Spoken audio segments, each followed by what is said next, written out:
요즘 정치권 모습, 이전 투구라는 사자성어로 표현할 수 있을 것 같습니다. 김태우 수사관에 이어 신재민 전 기재부 사무관의 폭로까지 이어지면서 공방이 뜨거워지고 있는데요. 또 여기에 손혜원 민주당 의원이 던진 발언에 논란은 확대되고 있습니다. 자세한 전국 소식 알아봅니다. 최창렬 용인대 교육대학원장, 이현종 문화일보 논설위원과 함께합니다. 두 분 안녕하십니까? 네, 안녕하세요. 네. 자, 앞서 말씀드린 두 사람 연말 연초 전국을 아주 뜨겁게 달구고 있는데요. 자, 일단 김태우 사무관은 어제와 그제 이틀간 검찰 수사를 받았죠.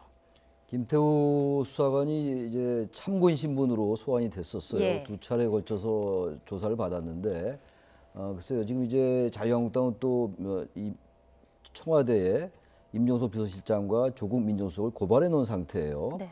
이제 쌍방이 고발한 상태인데, 지금 이제 지난 그 31일 날 운영위원회가 열렸었잖아요. 김태우 수사관의 이 이제 비위 의혹 또는 파문 의혹 이런 것들을 조사하기 위해서 운영위가 열렸는데, 그날 보니까 청와대와 민주당의 입장은 확고해요. 개인 일탈이다 이거는. 그리고 네. 자신의 비위를 덮기 위한 개인 일탈이고, 또 이제 한국당의 입장에서는 이건 개인 일탈이 아니다. 이거는 공익신고의 개념으로 봐야 된다. 이제 이런 입장이 팽팽하게 처음부터 끝까지 15시간을 거의 일관되게 그렇게 양쪽의 주장이 팽팽했거든요. 네. 근데 어쨌든 뭐 보는 사람에 따라 다르겠습니다만, 제가 보기에는 야당이 한국당이 이런 김태우 수사관의 이런 여러 가지 그 제기한 의혹들 이런 것들을 입증할 만한 그런 어떤 합리적이고 설득력 있는 근거는 제시하지 못한 것 같아요. 예. 여권 내에서도 특히 이제 일부 언론에서도 이게 전략의 실패 아니냐, 그리고 뭔가 준비가 부족하지 않았냐 이런 비판도 나오고 있습니다. 어쨌든 그러나 어쨌든 쌍방의 주장이 다르고 양쪽이 다 고발돼 있는 상태인데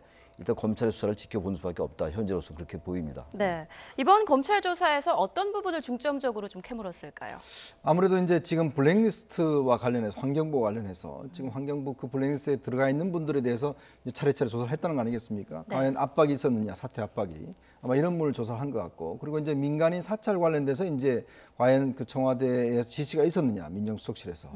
그다음에 제가 볼 때는 아마 앞으로 중점적인 핵심 사안이 될 게 지금 박형철 부패비서관이 처음에 이제 이 김태우 수사관이 올린 자기 어떤 그 검찰 동기, 그 동기와 관련된 이제 비위 사건, 예. 그 첩보를 입수를 받고 직접 본인이 그 사람한테 당사자한테 물었다는 거 아니겠습니까? 그렇죠. 그래서 그 당사자는 한 3개월 뒤에 이제 검찰에서 벗어나서 이제 변호사가 됐고, 그래서 그걸 이제 고발하겠다고 그랬거든요. 왜냐하면 이거는 어떤 면에서 보면 행정 담당자가 관련 사실을 이제 직접 전달해준 뭐 비밀 누설로 될 수가 있는 것이고, 아마 그런 차원을 본다면 아마 이 문제가 상당히 저는 좀 쟁점이 될 수가 있을 것 같아요. 예. 그래서 실질적으로 이제 지난번 청문회 운영위 같은 경우는 사실 조국석 같은 경우는 이제 직접적으로 이렇게 김태우 수사관과 부딪히지는 않았습니다. 근데 문제는 그 김태우 수사관과 직접 한 사람이 바로 이제 박형철 비서관과 이인걸 전 특감반장이에요. 그렇다면 실제로 이 두 사람이 굉장히 핵심적인 사안이거든요. 예. 그렇다면 이제 물론 지금 현재 동부지검에는 이 두 사람도 같이 고발돼 있습니다. 그렇다면 아마 이제 조국 수석이나 임종석 실장보다는 실제로 김태우 수사관과 직접 업무 관계성 엮여 있는 이 두 사람과의 조사, 여기서 상당히 좀 저는 쟁점이 나올 수 있지 않을까 싶습니다. 네. 앞서 최 교수님이 말씀하신 대로 국회 운영위원회에서 야당의 한 방이 부족했다 이런 얘기들이 좀 많이 나왔는데 말이죠. 그래도 야당의 공세는 계속 되고 있죠. 그러니까 지금 운영위원회는 어떤 조사권이 사실 없는 거거든요. 네. 증인 선서 같은 게 없잖아요. 상임위원회가 열린 거거든요. 네. 근데 사실 상임위원회였습니다만 뭐 청문회와 거의 같은 느낌을 받았죠. 그리고 상임위원회를 그렇게 생중계하는 일이 별로 없거든요. 생중계가 되고 그랬단 말이죠. 그러니까 지금 야당에서는 한국당이죠, 주로. 한국당에서는 운영위에서 밝혀진 게 없고, 또 어떤 면에서 볼 때는 이 지금 김태우 수사관이 제기한 이런 것들이 사실에 가깝다, 이제 이런 입장을 얘기를 하면서 예. 따라서 특검으로 가야 된다. 검찰 수사가 있다 하더라도요. 결국은 검찰 수사가 어떻게 나오더라도 한국당에서 믿지 못하겠다라는 반응이 나올 공산이 커 보이긴 해요. 예. 그리고 이제 특히 이제 운영위에 한계가 있기 때문에 국정조사를 해서 이제 국조특위를 구성해서 청문회를 해야 된다. 예. 이런 입장이거든요. 지금 그러니까 이 사안을 청문회와 그리고 국조청문회 그리고 특검으로 가져가겠다라는 생각인 것 같아요. 네. 그러니까 이 부분은 어쨌든 계속 전선을 확대하려 하겠죠. 이제 내년에 총선이고 지금 연말 연초를 뜨겁게 달궜다고 아까 말씀하셨는데, 이 김태우 수사관 건 지금 검찰의 수사가 진행 중이고 청와대 압수수색도 있었어요. 그러니까 예. 아무튼 이 부분은 이제 여당과 한국당 간에 가장 중요한 공방을 갈 공산이 크기 때문에 한국당으로서는 계속 이 쟁점을 제기하고 또 국조 그리고 특검으로 가자고 주장할 가능성이 높은데 특검 국정조사는 이루어질까요? 제가 볼 때 국정조사에 대해서 이제 합의를 해줘야 되는 건데 예. 저는 합의하지 않을 가능성이 커 보여요. 그 특검 같은 경우도 아직은 좀 시기상조가 아니냐. 일단 검찰 수사를 좀 지켜본 다음에 네. 검찰 수사의 진행 상황이 정말 검찰이 지나치게 편파적으로 한다라고 느껴질 때 이제 특검 얘기를 해야지 설득력이 있을 텐데 이제 운영이 끝나자마자 특검 얘기라고 국정을 하니까 예. 뭔가 이 정해진 수순에 따라서 한국당이 이걸 쟁점화시키는 게 아니냐 이런 이제 비판에서 자유로울 수 없을 것 같기도 하기도 합니다. 네.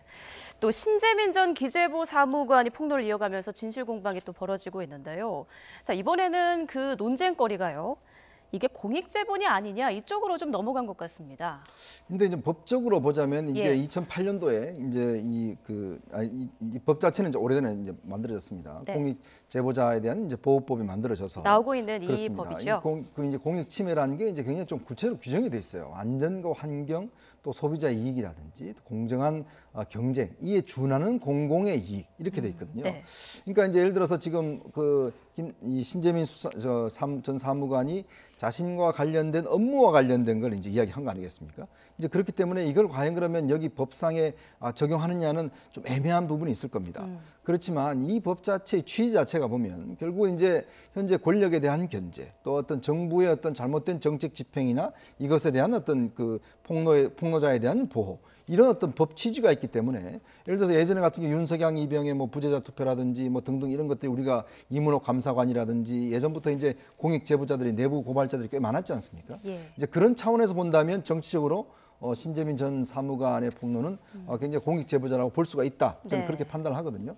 그렇다고 한다면 이 공익 제보자에 대해서 과연 그럼 정부나 어떤 우리 사회 단체라든지 이런 사람들이 과연 이걸 어떻게 보호할 것이냐. 이게 이제 하나의 이제 지금 논란이 되고 있는 것이 그 과정에서 또 극단적인 선택을 좀 사실 하려고 했지 않습니까? 그러다 보니까 지금 시민단체 쪽에서도 지금 참여연대가 지금 오늘 성명을 냈지 않습니까? 예. 일단 이 고발 자체 취소해야 된다는 성명을 냈고 또 이렇게 만약에 이 신재민 전 사무관에 대해서 만약에 공익 제보로 취급을 안 한다면 앞으로 어느 공무원이 부당한 어떤 정책 집행이라든지 이런 거에 대해서 과연 폭로를 할 것인가 이 그렇죠. 문제가 제기가 되기 때문에 좀 우리 사회가 좀 광의의 차원에서 공익 제보자로 볼 수 있는 게 아닌가 저는 그렇게 판단합니다. 네. 되게 애매한 부분이 좀 있는 것 같아요. 지금 이제 법 얘기를 해주셨는데 공익신고보호법에 의하면 일단 공익신고가 되려면은 그 절차가 있더라고요. 예. 그러니까 공익을 침해 행위를 하는 사람의 기관의 장에게 한다든지 그리고 규제나 감독 조사 등의 권한을 가진 행정기관 그리고 감독기관에 한다든지 권익위원회 같은 게 이제 해당될 수가 있겠죠. 국민권익위원회 예. 아니면 수사기관 또 이와 유사한 형태의 위원회 이런 쪽에다 이제 제보를 하게 돼 있어요. 근데 지금 이 신재민 전 사무관의 경우에는 유튜브를 통해서 하지 않았어요? 그렇죠. 그러니까 이런 것에 해당되지가 않아요. 그래서 이 공익신고를 물론 이제 어떻게 해석하냐에 따라서 입장이 달라질 수 있겠습니다만 그런 부분이 하나 있고 또 하나가 이문호 감사관과 과거 윤석열 이병 같은 경우는 이것과 많이 다르다고 저는 봅니다. 아주 엄청난 국가의 비위라든지 어떤 그 부정 이런 것과는 상당히 달라요 지금.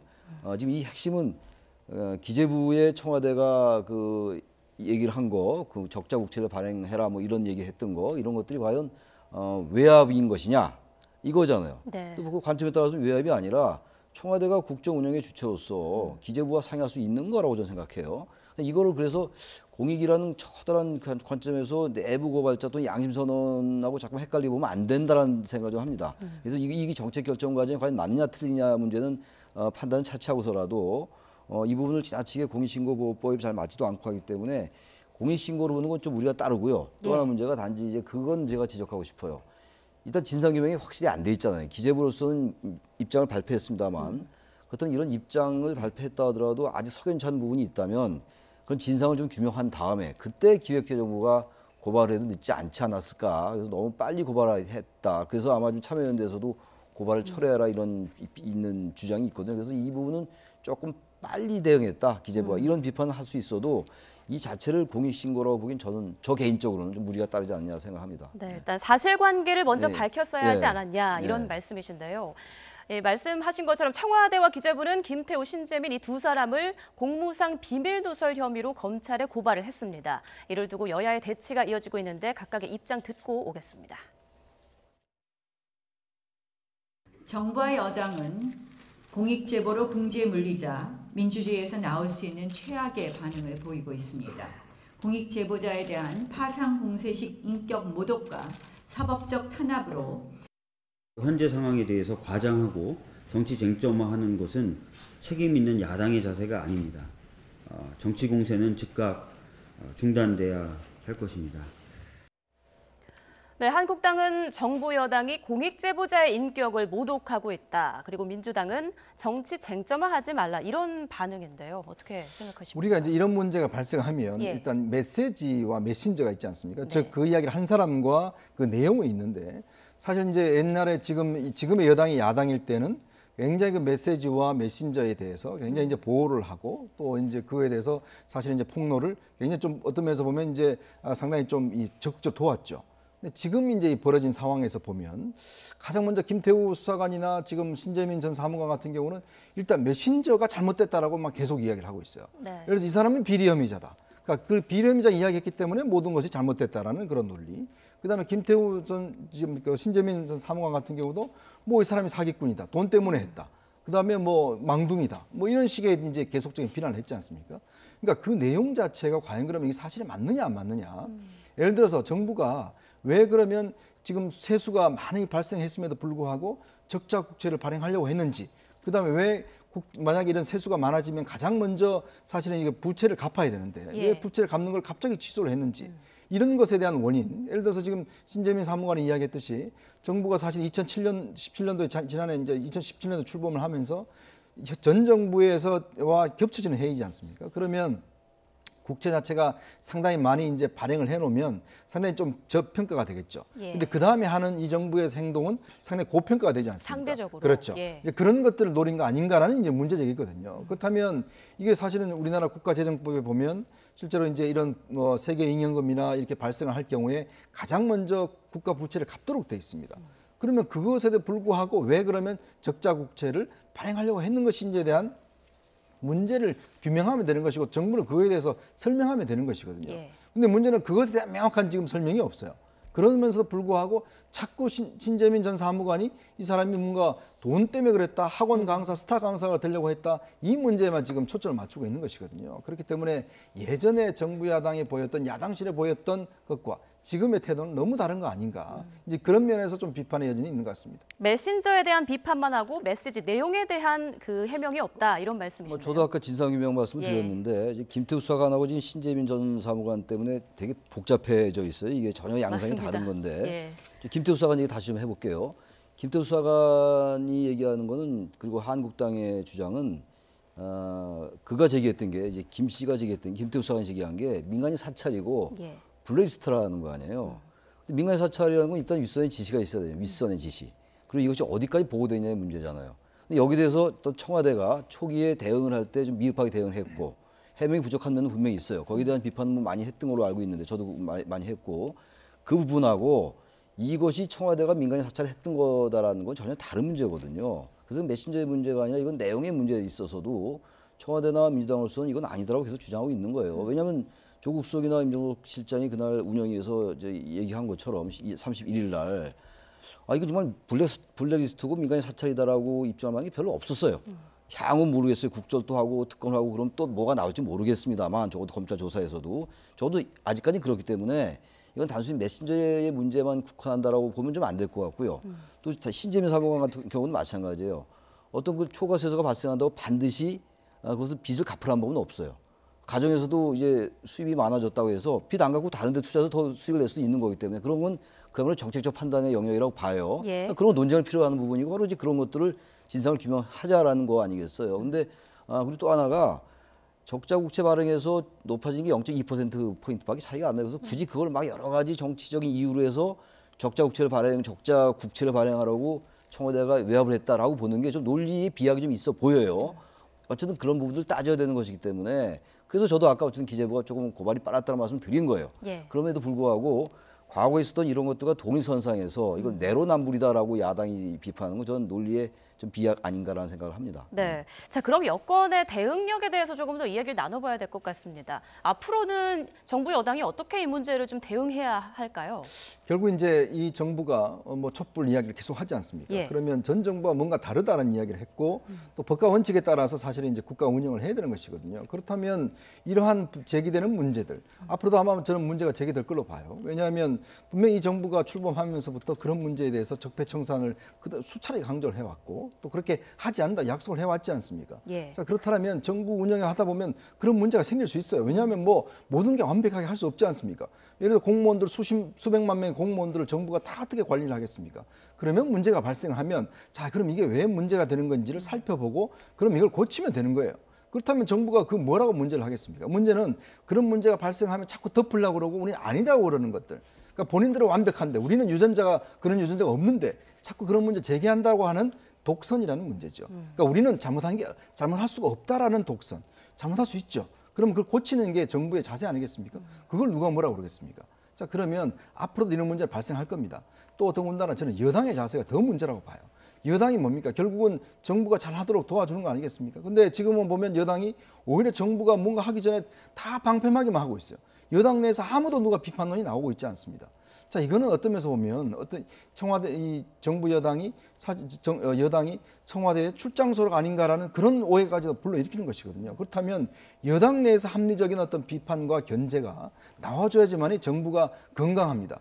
그렇지 않고서는 사실 우리가 지난 정부를 봤지 않습니까? 지난 정부 때 친박이다 진박이다 하면서 결국 정부를 견제하지 못하면서 결과가 어떻게 됐습니까? 그러면 비춰본다면 지금의 여당이 보여주고 있는 모습이 과연 그 다른가요? 저는 똑같다고 보거든요. 그러면서 본다면 여당 내에서 오히려 정부를 좀 더 견제하고 비판한다면 더 문제는 적어지겠죠. 그런데 예. 지금의 여당의 모습은 뭐 좀 더 이야기하겠습니다만은 그런 모습과는 전혀 반대로 가고 있다는 것이 저는 우려스럽습니다. 네, 최 교수님께서도 여기에 대해서 한마디 저도 뭐 해주시죠. 상당 부분 동의를 합니다. 네. 제일 위험한 게 어쨌든 정권의 입장에서 모든 걸 잘한다라고 하는 건 굉장히 위험한 발상이에요. 모든 권력이나 모든 조직은 반드시 문제가 있어요. 반드시 있습니다. 그거는 우리가 신이 아니기 때문에. 네. 그러나 어쨌든 그 조직이나 자신이 속한 정권에 대해서 기본적 지향에 동의하는 거잖아요. 이른바 진보적 의제라든지 개혁적 의제 같은 것들에 대해서. 그러나 그 생각이나 절차나 어떤 그 실행하는 과정이 있어가지고는 실수가 있을 수가 있고 그런 문제가 당 내에서 나와줘야 돼요. 그러니까 저는 그 부분에 100% 동의를 하고 또 하나 문제가 그 박근혜 정권 때부터 나왔던 얘기가 있어요. 여당이 지나치게 청와대에 종속돼 있다라는 건 우리 한국 정치 구조적인 문제예요. 네. 근데 그 부분도 지금 현재 많이 나오는 비판 중에 하나가 너무 청와대가 내각과 민주당보다 너무 앞서 보인다라는 이렇게 앞서 나가는 것처럼 보인다라는 비판이 그 비판의 일환이거든요. 그렇다면 민주당은 대통령 후보를 배출했고 대통령을 배출한 정당이란 말이에요. 그렇다면은 정부의 정책에 대해서 뒷받침하고 입법으로 뒷받침하되 이러한 것들에 대해서 비판하고 비판해야 돼요. 그 비판의 목소리가 나오는 게 건강한 정권이고 그래야 지지율도 올라가는데 단 야당의 태도도 제가 지적 안 할 수가 없어요. 네. 이러한 것들이 나오는데 자꾸만 이렇게 과도하게 여권에서 방어적으로 나올 수밖에 없는 게 한국당이 지나치게 공세적으로 나와요. 그것도 과거 야당도 그랬어요. 그렇게 자꾸 내로남불 얘기가 이쪽에서 나오고 저쪽에서 나오는 건데 한국당은 이런 부분들을 진상규명을 하려 생각하지 않고 무조건 청문회 하자. 특검하자. 그럼 무조건 이거는 민주화 이후 최고, 80년대 이후에 최고의 양심 선언이다. 이런 식으로 간다면 예. 정권의 입장에서 볼 때도 지지율도 지금 안 좋은데 당연히 방어적으로 나올 수밖에 없지 않겠어요? 그러니까 제가 지금 말씀드린 게 양비론인 것 같아서 저도 좀 그런 민망하긴 합니다만 권력은 권력대로 자성의 계기로 삼아야 되고 네. 그리고 야당도 이제 좀 최근에 한국당의 모습은 탄핵에 찬성한 사람들 보고 반성하라고 하는 이런 상황까지 왔어요. 지지율이 조금 회복되는 기미라서 그런지 몰라도. 그래서 한국당도 이런 부분들에 대해서 지적을 정확하게 하되 지나치게 공세적으로 나가거나 정치 공세로 나가거나 정치 쟁점화시키는 거는 똑같은 무게로 비판받아야 된다고 생각합니다. 네. 자, 그리고 이쯤에서 민주당 손혜원 의원의 이야기를 짚고 넘어가지 않을 수가 없습니다. 앞서 신재민 전 사무관에 대해서 인신공격성 글을 올렸다가 삭제를 했는데 오늘 또 SNS에 역사학자 전우용 씨의 글을 공유를 했더라고요. 그 서거도 있지만 제가 이해를 돕기 위해서 그대로 좀 전하면요. 퇴직한 사람이 헛소문을 퍼뜨리는 건 양아치 짓이라고 한다면서 말뜻만 제대로 알아도 공익제보와 양아치 짓을 분간할 수 있다. 이런 내용입니다. 예. 지금 사실 지난 뭐 금요일, 토요일 사실 이게 지금 손혜원 의원에 대한 비판 여론이 뭐 모든 언론사, 뭐 모든 뭐 인터넷 사이트에 보면 굉장히 사실 많았지 않습니까? 네네. 사실 뭐 본인이 사실 그렇게 이야기를 했죠. 뭐 이 신재민 전 사무관에 대해서 가증스럽다, 머리가 나쁘다, 뭐 이렇게 공부를 오랫동안 했느냐, 뭐 등등 돈 때문에 하는 것이다. 뭐 사실은 정말 인격적으로 굉장히 모독스러운 이야기를 했지 않습니까? 사실 본인은 신재민 사무관 한 번이나 본 적이 있습니까? 그럼에도 불구하고 한 사람의 인격적으로 사실 말살하는 이야기를 했어요. 네. 자, 그 다음에 문제는 이게 삭제를 했다가 이제 그 다음에 이제 뭐냐면 다시 글을 올린 게 사실은 이제 극단적 선택을 했지 않습니까? 예. 강단이 없어서 이제는 더 이상 이야기를 하지 않겠다고 했어요. 그 강단이라는 게 뭔가라는 저는 상당히 그거 더 문제라고 봐요. 그 강단이 그러면 실행을 하라는 이야기인 것인지. 자, 그 정도까지 왔으면 본인이 정말 이거는 좀 잘못됐다라고 사과를 해야 되는 것이 상식인데 또 조금 전에 글을 올렸더라고요. 그 글은 딴 사람이 올린 글을 이제 올렸습니다. 네, 전우영 공유를 한 씨라는 거죠. 역사학자가 올린 것이 글인데 이 신재민 전 사무관을 양아치 짓이다라고 이야기를 했습니다. 우리가 시중에서 이야기 양아치 짓이라는 게 지금 굉장히 속어지만 사실 제가 좀 입에도 담기 힘들지만 예. 굉장히 나쁜 일이라는 거잖아요. 근데 신재민 사무관이 뭔가 이렇게 나쁜 일을 했습니까? 본인이 정말 그 기재부 사무관이 돼서 어려운 행정고시를 봐서 본인이 4년 동안 근무를 하다가 본인이 스스로 사퇴해서 나왔습니다. 그리고 이것 때문에 본인이 이득을 보는 게 있겠습니까? 본인이 스스로 입장에 봤듯이 정말 자기 진심을 자기의 어떤 이런 자살을 해서라도 밝히고 싶다라고 했지 않습니까? 자, 그런 사람을 보고 양아치다라고 이야기를 하는 것이 과연 올바를까요? 그걸 또 이 글을 공유를 하면서 올렸어요. 그러니까 이 정도 비판이 됐으면 저는 어느 정도 국회의원이라면 좀 반성을 하는 것이 상식이고 도인데 거기에다 대고 더 불을 지르는 이야기를 하는 것 자체가 보면 과연 이제는 더 이상 손혜원 의원에 대해서 저는 비판하고 싶지도 않습니다. 이에 대해 야당의 비판도 거셀 뿐더러 여론도 좋지 않은 것 같은데요. 어떻게 보십니까? 아니, 더 이상 뭐 두말할 나위가 없죠. 어떻게 이런 말을 합니까? 이건 뭐 야당, 여당이 중요한 게 아니고 한 개인으로서, 인간으로서 이거는 할 짓이야, 할 일이 아니에요. 저는 그래서 항상 이런 이른바 막말의 수준이거든요. 우리 정치가 이런 게 얼마나 많습니까? 이 설화라고 하기도 민망할 정도인데 저는 이런 얘기를 한 이유가 인간에 대한 존중이 없다, 기본적으로. 그리고 국민의 대표로서 겸손함이 결여되어 있는 것 같아요. 국민의 대표는 사실은 국민의 대표일 뿐이에요. 근데 마치 자신들이 특히 손혜원 의원 같은 경우는 대단한 특권이나 되느냐 이런 식으로 이건 인신공격서 발언이에요. 예. 이거는 뭐 신재민 사무관의 그 발언이 적절하다 안 하다는 전혀 별개의 영역이에요. 그거는 그렇게 볼 수도 있고 좀 경솔했다 볼 수도 있는 것이고 용감하다 볼 수 있어요.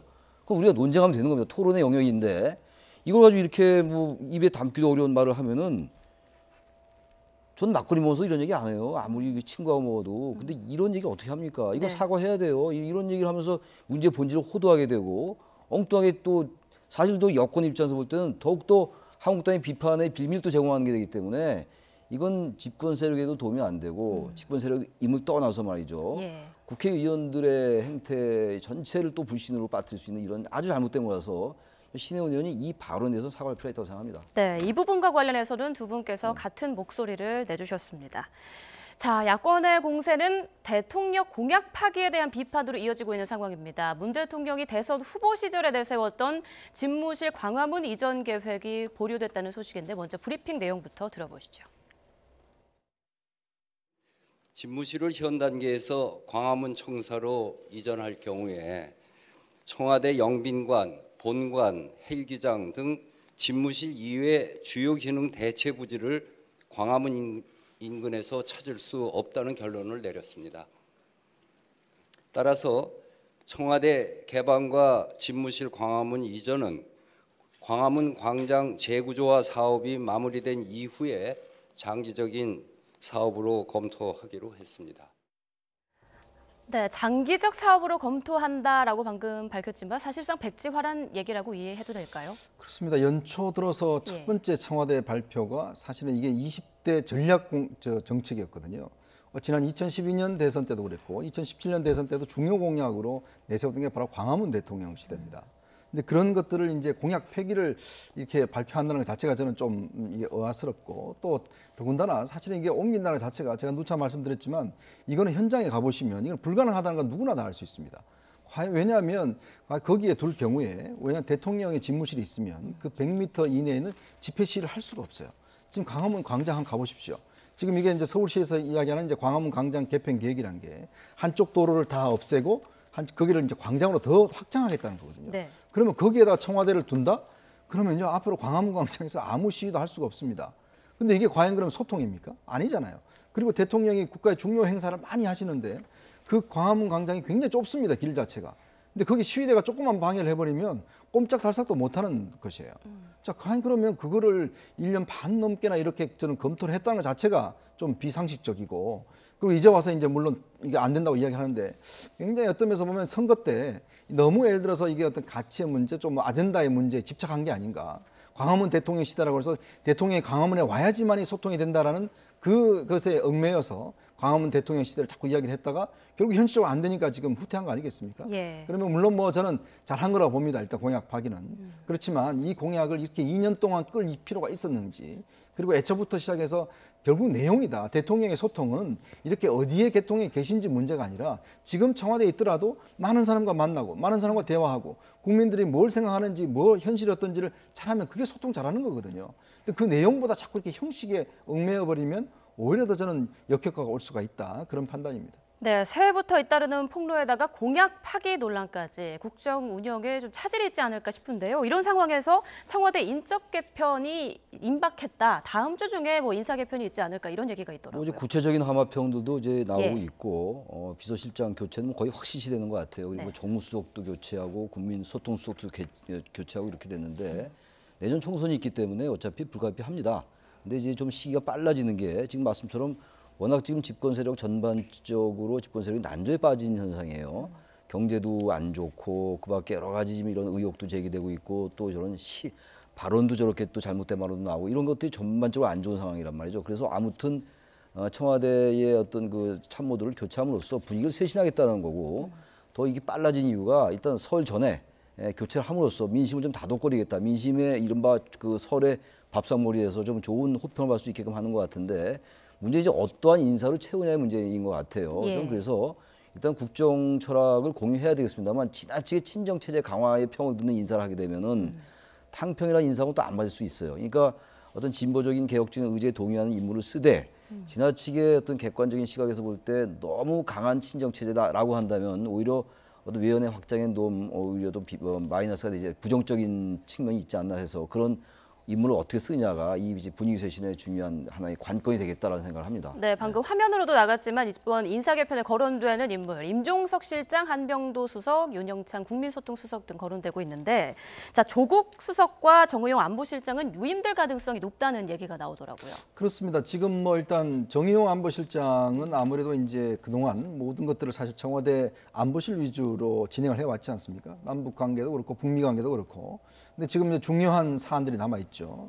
김정은 위원장의 답방, 그다음에 2차 북미 정상회담이라든지 이런 문제가 이제 겹쳤기 때문에 아마 그것까지도 이제 정의용 실장이 좀 담당을 해야 될 겁니다. 예. 뭐 그렇지 않다라고 한다면 제가 볼 때는 이제 서훈 국정원장이 이제 안보실장을 하고 정의용 실장이 뭐 외교부 장관을 한다든지 이런 식의 어떤 교체는 할 수가 있는데 일단 네. 당장 현안이 있기 때문에 그다음에 조국 민정수석 같은 경우는 아마 지금 상황에서 조국 수석을 인사한다면 일단 야당이 여기에 좀 밀리는 그 듯한 그런 느낌들이 있잖아요. 저는 뭐 제 개인적으로는 조국 수석을 일단 좀 자리를 내놔야 된다고 생각합니다. 왜냐하면 여러 가지 인사 검증의 문제도 그렇고 또 이런 문제가 생겼으면 사실은 책임자가 책임을 져야 되거든요. 네. 그럼에도 불구하고 지금 대통령 입장에서 보면 조국 수석이 맡고 있는 검경 수사권 독립이라든지 그다음에 뭐 여러 가지 지금 사안들이 있지 않습니까? 사법개혁이라든지 아마 그런 것 때문에 이제 계속 잡아두려고 할 텐데 오히려 저는 조국 민정수석을 두면 야당 입장에서 보면 더 이런 문제를 수용할 수가 없어요. 왜냐하면 조국 민정수석이 하는 게 다 입법 사항이거든요. 근데 지금 다 국회에서 머물러 있어요. 근데 만약에 조국 수석이 계속 있고 일을 한다고 하면 오히려 야당은 더 반발하지 않을까? 그런 측면을 봤을 때는 조국 수석의 유임이 과연 대통령에게 득이 될 것인가 이런 저는 좀 다른 게 생각하거든요. 그러면서 본다면 아마 모르겠습니다. 대통령이 좀 더 이 상식을 넘은 인사를 한다면 두 사람을 할 수 있겠지만 현재까지로 봐서는 두 사람은 아마 유임하는 것 같은 느낌입니다. 네, 어떤 인물로 교체가 될지 그리고 이번 비서진 개편으로 국면 전환이 이루어질 수 있을지 계속 지켜봐야겠습니다. 네, 지금까지 최창렬 용인대 교육대학원장, 이현종 문화일보 논설위원과 함께 전국 상황 알아봤습니다. 두 분 고맙습니다.